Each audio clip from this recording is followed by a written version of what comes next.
নমস্কাৰ। আজি অসমৰ সাহিত্য আৰু সংস্কৃতিৰ ওপৰত কেইটামান গুৰুত্বপূৰ্ণ প্ৰশ্ন উত্তৰ লৈ আহিছোঁ।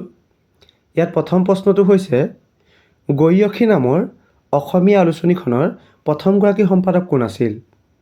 ইয়াত চাৰিটা অপশ্যন দিয়া আছে: ভৱেন্দ্ৰনাথ শইকীয়া, চন্দ্ৰপ্ৰসাদ শইকীয়া, ৰজনীকান্ত বৰদলৈ, নবীন চন্দ্ৰ বৰদলৈ। এই চাৰিগৰাকীৰ ভিতৰত শুদ্ধ উত্তৰ কোনটো হ'ব?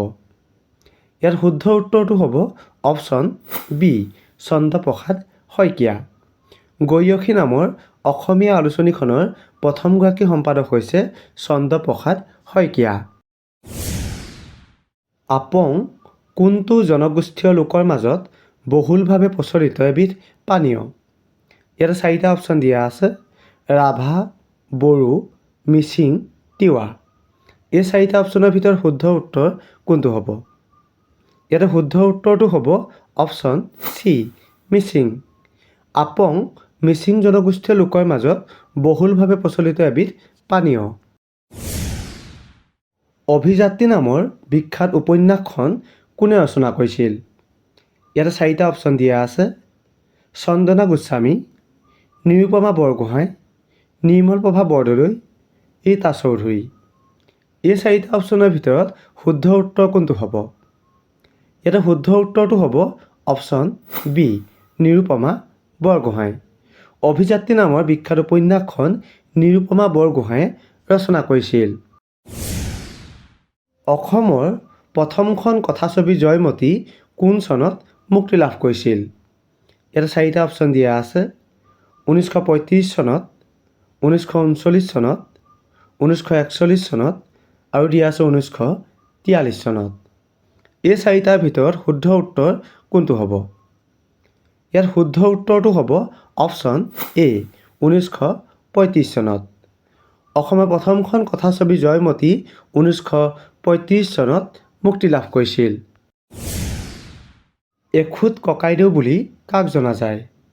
ইয়াত চাৰিটা অপশ্যন দিয়া আছে: হেমচন্দ্ৰ বৰুৱা, আনন্দৰাম বৰুৱা, নৱকান্ত বৰুৱা, দেৱকান্ত বৰুৱা। এই চাৰিটা অপশ্যনৰ ভিতৰত শুদ্ধ উত্তৰ কোনটো হ'ব? ইয়াতে শুদ্ধ উত্তৰটো হ'ব অপশ্যন চি, নৱকান্ত বৰুৱা।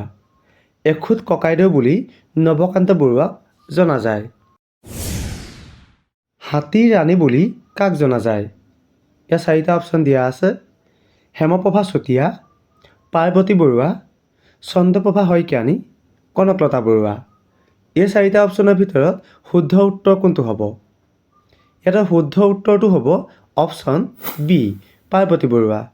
হাতীৰ ৰাণী বুলি পাৰ্বতী বৰুৱাক জনা যায়।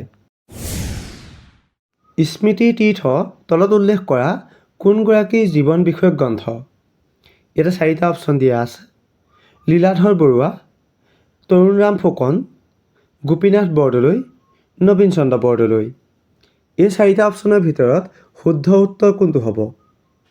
ইয়াতে শুদ্ধ উত্তৰটো হ'ব অপশ্যন ডি, নবীন চন্দ্ৰ বৰদলৈ। স্মৃতি তীৰ্থ নবীন চন্দ্ৰ বৰদলৈ জীৱন বিষয়ক গ্ৰন্থ। নাট্যাচাৰ্য নামেৰে কাক জনা যায়? ইয়াত চাৰিটা অপশ্যন দিয়া আছে: ব্ৰজনাথ শৰ্মা, ফণী শৰ্মা, জাহ্নু বৰুৱা আৰু নীপ বৰুৱা।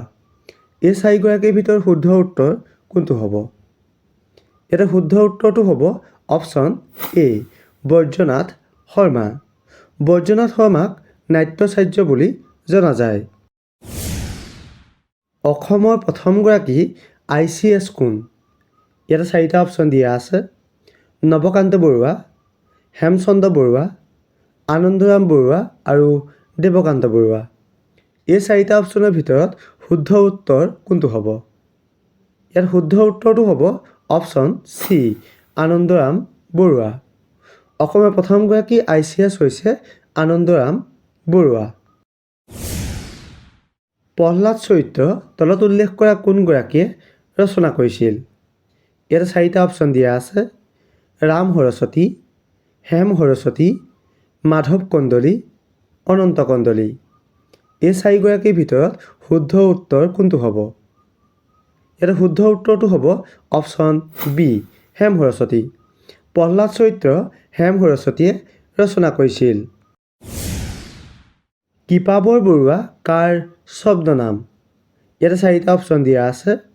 অপশ্যন এ দিয়া আছে মিত্ৰদেৱ মহন্ত, অপশ্যন বি দিয়া আছে doctor Banikanta Kakati, option C দিয়া আছে লক্ষ্মীনাথ বেজবৰুৱা, অপশ্যন ডি দিয়া আছে ৰঘুনাথ চৌধুৰী। এই 4গৰাকীৰ ভিতৰত শুদ্ধ উত্তৰ কোনটো হ'ব আপোনালোকে কমেণ্ট কৰি জনাব। আৰু যিসকলে ভিডিঅ'টো চাই ভাল লাগিলে আগলৈ শ্বেয়াৰ কৰি দিব। ধন্যবাদ।